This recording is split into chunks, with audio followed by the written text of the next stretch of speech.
Hello viewers, இன்னைக்கு நம்ம Tania தி evil அப்படின்ற அனிமி சீரிஸ் பத்தி தான் பார்க்க போறோம். இந்த அனிமி டார்க் ஃபேண்டசி, மிலிட்ரி, இசக்கை ஜானர்ல வர ஒரு சூப்பரான அனிமினே சொல்லலாம். இந்த அனிமி பேர்ல ஈவில் இருக்கு. சோ இந்த அனிமில வர கேரக்டர் ரொம்பவே மோசமான கேரக்டர். சரி, வரவரன்னு பேசாம வாங்க வீடியோக்குள்ள போகலாம். இன்னைக்கு நம்ம பார்க்க போறது டானியா தி ஈவில் எபிசோட் 1. எபிசோட் ஸ்டார்டிங்ல ஒரு இடத்து காட்டுறாங்க. அந்த இடத்துல ஒரு பெரிய வேர்ல்டு வார் போயிட்டு இருக்கு. 2 சைடு சோல்ஜர்ஸ் இருக்காங்க. 2 பேருமே மாத்தி மாத்தி சுடுறாங்க. இந்த சீன்ல வார்ல சோல்ஜர்ஸ் எவ்வளவு கஷ்டப்படுவாங்கிறத காட்டுறாங்க. ஒரு சோல்ஜருக்கு கண்ணு போச்சு, ஒரு சோல்ஜர் கை போச்சு சொல்லிட்டு எல்லாருமே கஷ்டப்பட்டு இருக்காங்க. அங்க இருக்க சோல்ஜர்ஸும் நமக்கு உதவி வந்தாச்சு, மேஜர்ஸ் வந்துட்டாங்க அப்படின்றாரு. இப்போ கீழே விழுந்த சோல்ஜர் ரேஞ்சு பாக்காரு. பார்த்தா எதிர்நாட்டு சோல்ஜர் அவர் சுட்டு போட்டாங்க. திடீர்னு அந்த சோல்ஜர்ஸ் செதறி போறாங்க. இவருக்கு ஆச்சரியமா இருக்கு. மேல பார்த்தா அந்த இடத்துல மேஜர்ஸ் வந்துட்டாங்க. அந்த மேஜர்ஸ் ஈஸியா மேஜிக் யூஸ் பண்ணிட்டு இருக்காங்க. ஆனா எதிரிங்க நிறைய பேர் இருக்காங்க. அதனால அந்த சோல்ஜர்ஸ் அதை தாக்க முடியல.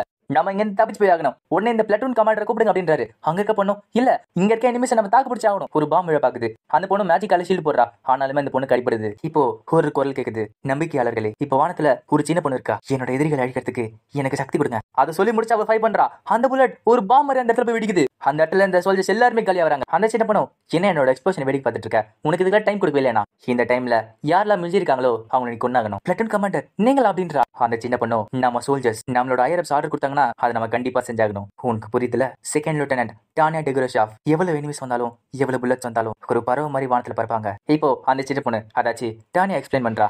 இந்த மோசமான உலகம் போரால சூழப்பட்டிருக்கு. இதுக்கு நடுவுல எம்பையர்ங்கிற நேஷன் ஒன்று இருக்கு. இந்த நாடு கிட்ட நிறைய மிலிட்டரி பவர் இருக்கு. அதை வச்சுக்கிட்டு எப்படியே தாக்கு பிடிச்சிட்டு இருக்காங்க. ஆனா இந்த எம்பையர் கிட்ட எவ்வளவுதான் மிலிட்டரி சேர்த்து இருந்தாலும் எல்லா நாடுமே அவங்கள சுத்து போட்டாங்க. அதனால இந்த நாட்டோட மிலிட்டரி சின்ன சின்ன ஸ்குவாட அந்த எதிரிகள் அழிக்க ஆரம்பிச்சாங்க. அவங்க அட்டாக் பண்ற டைம்குள்ள அவங்களோட மெயின் ஆர்மி அந்த இடத்துக்கு போய் மொத்தமா காலி பண்றாங்க. ஆனா எவ்வளவு காலத்துக்கு இந்த பிளான் போக போகுது? இப்போ வருஷம் 1923 ஹெட் குவார்டர்ஸ் காட்டுறாங்க. அந்த இடத்துல கமாண்டோ, சரி ட்ரெயினிங் தேட்டர்ல என்ன போயிட்டு இருக்கு அப்படின்றாங்க. இந்த இடத்துல தேட்டருங்கிறது அந்த வார் எடுத்து தான் சொல்றாங்க. அங்க இருக்கிற லெப்டினன்ட்டும் நம்ம பிளான் படி போயிட்டு இருக்கு. ஆனா ரொம்பவே ஸ்லோவா போயிட்டு இருக்கு. அந்த ஜெனரலும் ஆண்டாண்டி அலையன்ஸ் அழிக்கிறது ஒரு பெரிய தப்பா போச்சு. இன்னொரு ஜெனரலும், அது எல்லாமே நம்ம தப்பு தான், யாரும் கூட சொல்ல முடியாது, இந்த பிளானை இனிமேல் யூஸ் பண்ண முடியாது. அந்த ஜெனரலும், நான் கேள்விப்பட்டேன் அந்த ரைன் தியேட்டர் ஒரு நரக்க மாதிரி ஆயிடுச்சாமே. ஆனா அந்த இடத்துல தான் செகண்ட் லெப்டினன்ட் டானியா இன்னும் இருக்காங்க. இப்ப மேல இருந்து அவங்க கூட இருக்க சோல்ஜர்லாம் கீழே இருக்க சோல்ஜர் தாக்குறாங்க. உடனே அவங்க கேன் நினைச்சு தாக்குறாங்க. இப்ப 2 சோல்ஜர்ஸும் அவங்க தாக்கிட்டு இருக்காங்க. நம்ம போய் தாக்கும் அப்படின்றாங்க. ஆனா டானியா என்ன சொல்றா, கார்பல்ஸ் உடனே இங்க வாங்க, நான் உங்களுக்கு காட்டு கொடுக்கல, இங்க வாங்க அப்படின்றா. ஆனா அந்த சோல்ஜர்ஸும் இதுதான் எங்களுக்கு கிடைச்ச வாய்ப்பு, நாங்க ஈஸியா அடிச்சிடும் அப்படின்றாங்க. ஆனா டானியோட பேச்சு கேட்காம அவங்களும் அந்த ஆர்ட்லரி யூனிட் அடிக்க போறாங்க. அவங்களும் சொன்ன மாதிரியே அந்த ஆர்ட்லரி யூனிட் அழிச்சிட்டாங்க. இப்போ நைட் ஆகுது. இடத்துல எல்லாருமே சாப்பிட்டு இருக்காங்க. நிறைய பேரால சாப்பிட கூட முடியல. அங்க இருக்க சோல்ஜரும், இப்போ உனக்கு வேற வழி கிடையாது, நம்ம வாழ்ந்தாகணும், இது ஒழுங்கா சாப்பிடு அப்படின்றாங்க. அங்க இருக்க சொல்றான், நான் வாலண்டியரா ஃப்ரண்ட் லைன்ல சண்டை போடலான்னு வந்தேன். ஆனா இங்க லெப்டினன்ட்டோட பேச்சு கேட்க வேண்டியதா இருக்கு. இப்போ இன்னொரு சோல்ஜர் வந்துட்டு லெப்டினன்ட் உங்களுக்கு கூப்பிடுறாங்க அப்படின்றாரு. டானி என்ன சொல்லிருக்கானா, இந்த சோல்ஜர் வேலைக்கு நீங்களா கிடையாது, வீட்டுக்கு போங்க சொல்லிருக்கா. இந்த ஆர்மில ஆர்டர்ஸை டிசர்வ் பண்ற சோல்ஜருக்கு இடமே கிடையாது. அங்க இருக்க சோல்ஜர்ஸும், ஆனா இங்க இருக்க ஆர்ட்லரி அழிக்கதான் போனோம், நாங்க வேற எதுவும் செய்யல. டானியாவும், உன்னோட எக்ஸ்கியூஸ் சொல்லியாச்சா, இங்க இருந்து கிளம்பு, ரூல்ஸ் இல்லாம இந்த ஆர்மியே கிடையாது, இங்க இருந்து போயிடுங்க, டிஸ்மிஸ் அப்படின்றா. அங்க இருக்க சோல்ஜர்ஸும், இல்ல நான் இதை மறுக்கிறேன், என்னோட நாட்டை பாதுகாக்கிறதுக்கு நான் ஃப்ரண்ட் லைன்ஸ்ல வந்தேன், என்னோட நாட்டுக்கு நான் வெற்றி வாங்கி தரணும், அப்படின்னு நான் சாகணும், எனக்கு வேற சாய்ஸே கிடையாது. டானியாவும், அப்போ உங்க சுப்பீரியர் ஆபீஸரோட ஆர்டரை திருப்பியுமே டிசர்வ் பண்ண போறீங்களா அப்படின்னு சொல்லிட்டு தன்னோட வால் எடுக்கிறா. அங்க இருக்க பொண்ணும், லெப்டினன்ட் என்ன பண்றீங்க? சரி, உங்களோட ஒப்பீனியன் நீங்க சொல்லிட்டீங்க, ஆனா இதனால ஞாபகம் வச்சுக்கோங்க, உங்களுக்கான பனிஷ்மெண்ட்டுக்கு தயாராகிக்கோங்க. இப்ப விடியுது. எல்லா சோல்ஜர்ஸுமே போருக்கு போய் தயாராகிறாங்க. ஆனா அந்த 2 சோல்ஜர்ஸுமே காணும். இவ்வளவு தேடிட்டே இருக்கா. இன்னொரு லெப்டினன்ட் வந்துட்டு என்ன தேடுற அப்படி கேட்கிறாரு. அவளும், இங்க இருந்தா 2 சோல்ஜர்ஸ் இருந்தாங்களே, கர்ஸ்ட் ஹார்ல்ட், அவங்க 2 பேருமே காணுமே. அங்க இருக்க லெப்டினன்ட்டும், உனக்கு தெரியாதா, இன்னையில இருந்து அவங்க பின்னாடி இருக்க யூனிட்டுக்கு டிரான்ஸ்ஃபர் பண்ணிட்டாங்க.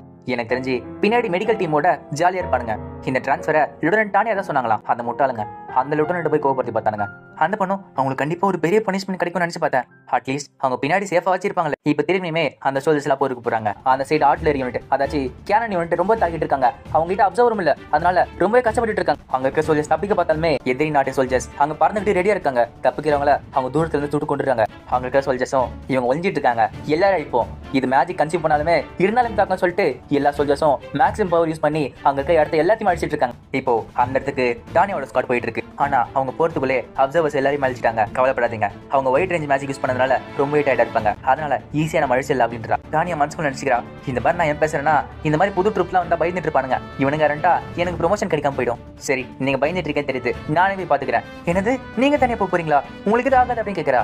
டானியாவும் திருப்பி ஒரு ஸ்பெல் போடுறா, என்னோட எதிரிகள் அழிக்கிறதுக்கு சக்தி கொடுங்க. இதை சொன்ன உடனே அவர் ரொம்ப வேகமா பறக்க ஆரம்பிக்கிறா. இப்போ இது அங்க இருக்க சோல்ஜர்ஸ் பாக்குறாங்க. அங்க இருக்க சோல்ஜரும் அட எதிரிங்களுக்கு பைத்தியம் முடிச்சிச்சு போல. இப்போ அங்க இருக்க சோல்ஜரும் சுட ஆரம்பிக்கிறாங்க. ஆனா டானியா வேகமா போய் அந்த புல்லட் எல்லாத்தையுமே தப்பிச்சிடுறா. இப்போ டானியாமே சுடுறா. அவ சுடுற எல்லா புல்லட்டுமே வெடிக்குது. அங்க இருக்க சோல்ஜர்ஸும் கொஞ்சம் கொஞ்சமா தோத்துட்டு இருக்காங்க. இப்போ அவ துப்பாக்கி முனையில இருக்க கத்தி மேல ஸ்பெல் போடுறா. அதுவுமே அவங்களை கொல்றப்ப சிரிச்சுக்கிட்டே அவங்க எல்லாரையும் கொல்றா. அந்த கத்தி பட்ட உடனே அதுவுமே வெடிக்க ஆரம்பிக்குது. டானியாவும் தப்பிச்சு போன சோல்ஜர்ஸ் போட்டு அழிச்சிட்டு இருக்கா. ஒரு வாட்டி ஒருத்தர் கொல்லும் போதும் சிரிச்சுக்கிட்டே பண்ணிட்டு இருக்காத. இப்போ டானியா பின்னாடி அந்த ஸ்குவாட் கமாண்டர் வந்துட்டு இருக்காரு. அவரும் சரி இந்த பொண்ணு எவ்வளவு தூரம் தான் பார்க்கலான்னு பாப்போம் அப்படின்னு சொல்லிட்டு பின்னாடி தோத்திட்டு வந்துட்டு இருக்காரு. இப்போ அவங்க வந்த வெஹிக்கல் ரொம்ப சூட் ஆகிட்டு இருக்கு. இதுதான் மேக்ஸிமம் ஹைட், இதுக்கு மேல போக முடியாது அப்படின்றாங்க. இப்போ டானியாவும் அவங்களுக்கு எல்லாம் மேல போறா. மேகங்களுக்கு மேல போயிட்டா. இப்போ அங்க இருக்க எனிமீஸ்க்கு ஒரு வார்னிங் கொடுக்குறா. அட்டென்ஷன், இந்த இம்பீரியல் டெரிட்டரியில நீங்க அத்துமீறி நுழைஞ்சிருக்கீங்க. அங்க இருக்கிறவங்களும் என்னது நமக்கு வார்னிங் கொடுக்குறாளா? அடா நிஜமல ஒரு சின்ன பொண்ணு தான் போல. இந்த வானம் எங்களுடையது, இது எங்களோட வீடு. எம்பையர் எது சண்டை போட முடிவு பண்ணீங்கன்னா உங்களை இறக்கம் இல்லாம கொண்டுடுவோம். எதுக்காக எங்களோட நாட எது சண்டை போட்டுருக்கீங்க? இருக்க சோல்ஜர்ஸும் அவ சொன்னது கேட்காம உனக்கு சண்டை போடணுமா வா சண்டை போடலாம் சொல்லிட்டு ஃபயர் பண்றாங்க. அந்த புல்லட் எல்லாமே டானியாக்குள்ள புது போகுது. அப்புறம் தான் தெரிய வருது அது ஒரு ப்ரொஜெக்ஷன். டானியாவும் அப்போ பேச்சுவார்த்தைக்கு எந்த இடமும் இல்ல. இப்ப அவளுமே ஒரு பெரிய ஸ்பெல் போடுறா. டார்கெட் லாக் பண்ணியாச்சு. டானியாவும் அவளோட சோல்ஜர்ஸ்க்கு வார்னிங் கொடுக்குறா. எல்லா சோல்ஜர்ஸும் நல்லா கேட்டுக்கோங்க. இப்போ ஒரு பெரிய எக்ஸ்ப்ளோஷன் நடக்க போகுது, எல்லாருமே தயாராங்க அப்படின்ற. இப்போ டானியா ஒரு பெண்ணன் போட்டுருந்தா. அதுல இருந்து ஒரு பெரிய பவர் வரும். இப்போ அவளுமே தன்னோட கன்ல அவ்வளவு பவர் ஏத்தி ஃபயர் பண்றா. அந்த புல்லட்டுமே அங்க இருக்க சோல்ஜர் மேல பட போகுது. அங்க இருக்க சோல்ஜர்ஸும் இவ நிஜமால ஒரு டெவில். இப்ப வானத்துல ஒரு பெரிய அட்டாமிக் பாம்பை வெடிக்குது. தூரத்துல டானியோட சோல்ஜர்ஸ் எல்லாம் நின்று இருந்தாங்க. அவங்களுக்குமே இந்த இம்பாக்ட் வருது. அவங்களால வானத்துல நிக்க கூட முடியல. இது பெரிய எக்ஸ்ப்ளோஷன். இந்த எக்ஸ்ப்ளோஷன்ல நீ தப்பிச்சு போனாலுமே வானத்துல ஆக்சிஜன் இருக்காது. அது எல்லாமே கார்பன் மோனாக்சைடா மாறிடும். அது உனக்கு பாய்சனா மாறிடும். அது தப்பிச்சு போனவங்களே அழிச்சிரும். நம்மளோட செகண்ட் லெப்டினன்ட்டுக்கு இந்த ஹெல்ப்புமே தேவையில்ல. போரால சூழப்பட்ட இந்த மோசமான உலகத்துல இவளோட மோசமானவங்க யாருமே கிடையாது. அங்க இருந்து எனிமி சோல்ஜர்ஸோட எலும்பு கொடுக்கணும். இப்போ இந்த இன்ஃபர்மேஷன் ஹெட் குவார்டர்ஸ் வருது. ஒரு சிங்கிள் மேஜ் ஒரு கம்பெனில இருந்த எல்லா சோல்ஜரும் அழிச்சிட்டா. அவ 2 மாசத்துக்கு முன்னாடி அந்த அகாடமில சேர்ந்தா. சோல்ஜர்ஸ் எல்லாருமே அவளை தி டேபிள் ஆஃப் ரைன் கூப்பிடுவாங்க. இப்போ டானி அங்க இருந்து கம்பெனி அழிச்சதுனால எம்பையருக்கு ஒரு பெரிய வெற்றி. அங்க இருக்க லெப்டினன்ட்டும் இது யார் செஞ்சா சொல்லிட்டு அந்த ரிப்போர்ட் பாக்குறாரு. அதை பார்த்த உடனே அவருக்கு ஒரு பெரிய ஷாக். இந்த ரிப்போர்ட் படி செகண்ட் லெப்டினன்ட் டானி எடுக்கிற ஜாப் ரைன் தேட்டர் காமிச்சிருக்கீங்களா? இப்போ அந்த பொண்ணுக்கு இன்ஃபர்மேஷன் வருது. எனது கர்ஸ்ட் ஹெரால்ட் இறந்து போயிட்டாங்களா? அங்க இருக்க லெப்டினன்ட்டும் எனிமீஸ் பின்னாடி வந்து தாக்கிட்டாங்க. அவங்களால எதுவுமே செய்ய முடியல. அந்த பொண்ணும் பாவம் இந்த விஷயம் நம்மளோட டானியாக்கு தெரியுமா கேட்கறாங்க. அந்த லெப்டினன்ட்டும் இல்ல இன்னும் தெரியாது அப்படின்றாங்க. இப்ப ஹெட் குவார்டர்ஸ்ல பேசிட்டு இருக்காங்க. இந்த பொண்ணுக்கு ஒயிட் சில்வர் கொடுத்துருக்காங்க.